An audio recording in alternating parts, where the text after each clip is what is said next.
કર્મ કોઈને છોડે નહીં, ભલે ને હોય ભગવાન. પ્રાચીને પીપળે ભીલે લીધા તા પ્રાણ. પ્રાચીને પીપળે ભીલે લીધા તા પ્રાણ. એક ગામ ખૂબ મોટું, 18 વરણ ત્યાં રહે. આ ગામના લોકો ખૂબ ધાર્મિક, સત્સંગી, પણ એક ઘર વાણિયાનું ખૂબ ગરીબ. વાણિયા ક્યારેય ગરીબ ન હોય, પણ આ વાણિયો ખૂબ ગરીબ. એની પાસે ધંધો કે રોજગાર નહીં, એટલે વધારે ગરીબ બન્યો. તે ગામમાં એક સાધુ આવ્યા. ગામના પાદરે વડલાના ઝાડ નીચે આસન વાળીને બેઠા. ગામના લોકો સાધુ મહારાજ પાસે સત્સંગ, ભક્તિભાવની વાતો કરવા આવવા લાગ્યા અને મહારાજની વાણીથી લોકોમાં આનંદ થયો. લોકોની ભીડ થવા લાગી. પેલા વાણિયાભાઈને થયું કે લેને હું પણ સાધુ મહારાજના દર્શન કરવા જાઉં. ગામના પાદરે સાધુ મહારાજની બેઠક હતી. ત્યાં વાણિયો આવી સાધુ મહારાજના દર્શન કરી નમન કર્યા અને દૂર જઈને બેસી ગયો. સમય થયો એટલે ગામના લોકો પોતપોતાની ઘરે જતા રહ્યા, પણ વાણિયો બેસી રહ્યો. બપોરની વેળા થઈ ગઈ. મહારાજની નજર દૂર બેસેલા વાણિયા ઉપર ગઈ. મહારાજ બોલ્યા, ભાઈ, સૌ ઘરે ગયા, તમે કેમ બેસી રહ્યા છો? વાણિયો બોલ્યો, મહારાજ, મારા જીવનમાં ખૂબ દુઃખ અને દુઃખ જ છે. સુખ કોને કહેવાય એ મને ખબર નથી.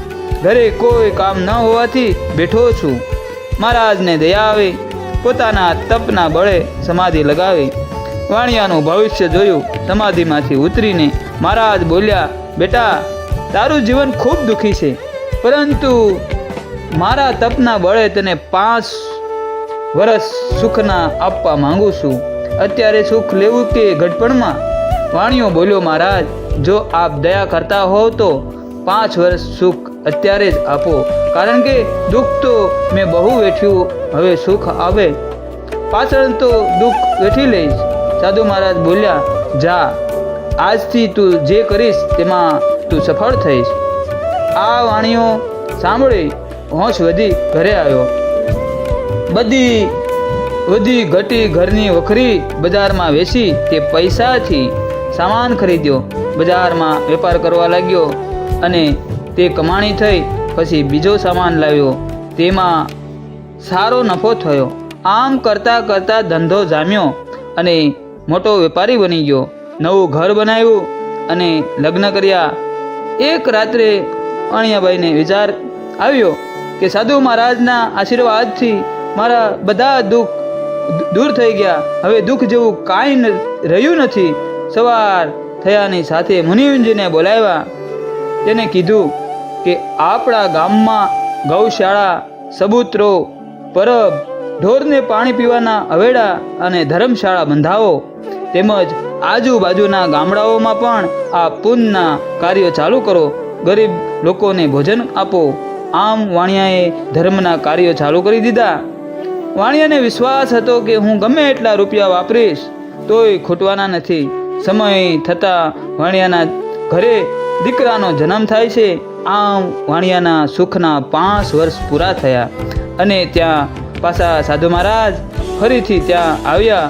લોકોને સાધુની જાણ થવાથી સાધુ મહારાજના દર્શન આવવા લાગ્યા અને વાણિયો પણ પરિવાર સાથે સાધુ મહારાજના દર્શને આવ્યો.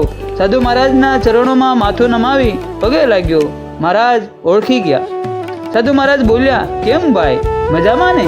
વાણિયો બોલ્યો, આપના આશીર્વાદથી મારે કોઈ ખોટ નથી અને હવે સુખના મારા 5 વર્ષ પૂરા થયા છે. આપની કૃપાથી જીવનના બધા સુખ ભોગવી લીધા છે. હવે દુઃખ આવે એની મને કોઈ ચિંતા નથી. સાધુ મહારાજ બોલ્યા, વાત તમારી સાચી છે. હવે તમારા જીવનમાં દુઃખની શરૂઆત થશે. આટલું બોલી સાધુ મહારાજ શાંત થઈ જાય. વિચાર કરવા લાગે કે આ વાણિયા 5 વર્ષની અંદર કર્યું શું? સમાધિ લગાવીને જોવા લાગ્યા. ત્યાં વાણિયો બોલ્યો, સાધુ મહારાજ, હવે હું દુઃખ વેઠવા તૈયાર છું. મહારાજ બોલ્યા, અરે ગાંડાભાઈ, તે 5 વર્ષમાં એટલા બધા પુણ્ય કાર્યો કર્યા છે કે આ જીવનમાં તો શું, પણ આવતા જન્મમાં એવા 7 જન્મ સુધી તારે કોઈ દુઃખ નથી. તારા સત્કર્મોથી તે તારા જીવનને બદલી નાખ્યું છે. આમ સારા કર્મ કરવાથી આપણું જીવન બદલાઈ જાય છે. કરેલા કર્મની જીત થાય છે.